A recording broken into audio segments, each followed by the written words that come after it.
Afifah. Kali ini aku akan menjelaskan tentang bab 9. Saksikan videoku ya.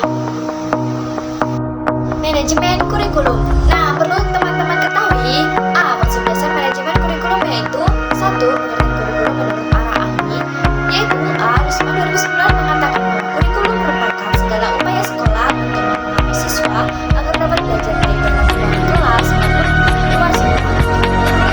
Rusman 2011 juga berkata ia memandang bahwa kurikulum sebagai sebuah kegiatan yang diberikan oleh guru kepada siswa di bawah tanggung jawab sekolah. B. Berkata 1945 kurikulum merupakan sebuah kegiatan yang diberikan kepada siswa di bawah tanggung jawab sekolah. Dan C. Menurut 2005 kurikulum merupakan salah satu komponen yang sangat menentukan dalam suatu sistem pendidikan karena itu kurikulum merupakan mencapai tujuan pendidikan sekaligus sebagai pedoman dalam pelaksanaan pengajaran pada semua jenis dan tingkat pendidikan. Nah, teman-teman, 2. Pengertian manajemen kurikulum.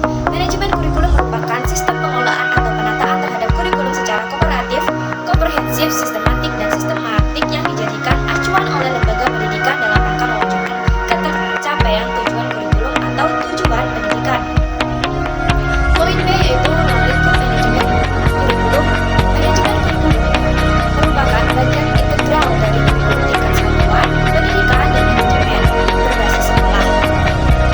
Itu manajemen kurikulum adalah perencanaan, pengorganisasian, dan pengevaluasian kurikulum Rusman 2011. Manajemen kurikulum merupakan bagian integral dari kurikulum tingkat satuan pendidikan KTSP dan manajemen berbasis sekolah MBS. 1. Kurikulum tingkat satuan pendidikan KTSP. KTSP lebih mengutamakan untuk merealisasikan dan merefleksikan antara kurikulum nasional standar kompetensi atau kompetensi dasar dengan kebutuhan daerah dan kondisi sekolah yang bersangkutan, sehingga kurikulum tersebut merupakan kurikulum yang integritas dengan peserta didik maupun lingkungan di mana sekolah itu berada. 2. Manajemen mutu berbasis sekolah MBS.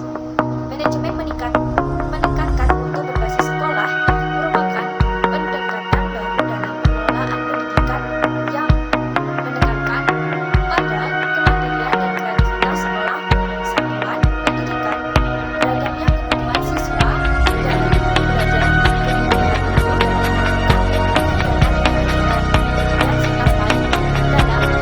poin B yaitu prinsip fleksibilitas kurikulum itu harus dilaksanakan sesuai dengan kondisi yang ada. Kurikulum yang kaku atau tidak fleksibel akan sulit diterapkan. C. Prinsip kontinuitas. Prinsip ini mengandung arti bahwa perlu dijaga saling keterkaitan dan kesinambungan antara materi pelajaran pada berbagai jenjang dan jenis program pendidikan. D. Efektivitas. Prinsip ini berkenaan dengan rencana dalam suatu kurikulum dapat dilaksanakan dan dapat dicapai dalam kegiatan belajar mengajar. Dan poin E yaitu efisiensi. Prinsip ini berhubungan dengan perbandingan antara tenaga, waktu, suara, dan biaya yang dikeluarkan dengan hasil yang diperoleh. 2.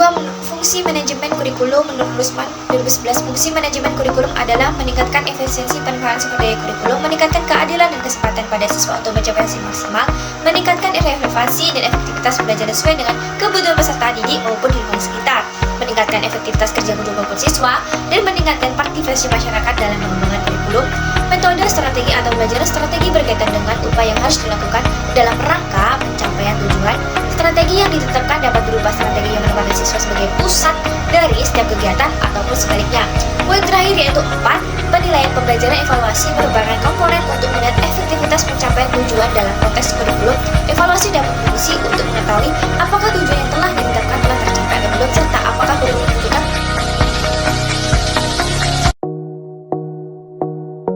perencanaan perencanaan kurikulum. 1. Pengertian perencanaan kurikulum. Perencanaan kurikulum menurut Rosman adalah perencanaan kesempatan-kesempatan belajar yang dimaksudkan untuk membina siswa ke arah perubahan tingkah laku yang diinginkan dan menilai sampai mana perubahan-perubahan yang telah terjadi pada diri siswa.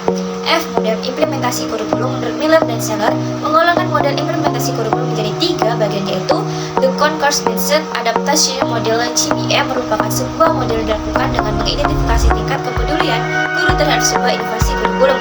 Model Lightload, model ini memfokuskan guru pada asumsi model ini adalah satu guru mempunyai kesempatan berbeda. Implementasi merupakan proses timbal-balik pertumbuhan dan perkembangan dimungkinkan adanya tahap individu untuk identifikasi. Model tutoring, model ini untuk menggugah masyarakat kepada perubahan. Dengan model ini diharapkan adanya minat guru memanfaatkan perubahan. Poin terakhir yaitu H. Evaluasi kurikulum. Evaluasi kurikulum merupakan pemeriksaan secara terus-menerus untuk mendapatkan informasi yang benar. Siswa guru benar-benar meninggikan proses pembelajaran untuk mengetahui tingkat perubahan siswa dan ketetapan keputusan tentang penggambaran siswa dan efektivitas program yang dievaluasi. 1. Proses analisis kebutuhan dan kelayakan. 2. Proses perencanaan pengembangan. 3. Proses implementasi dan pelaksanaan. 4. Proses evaluasi kurikulum. Dan yang terakhir yaitu 5. Proses perbaikan kurikulum.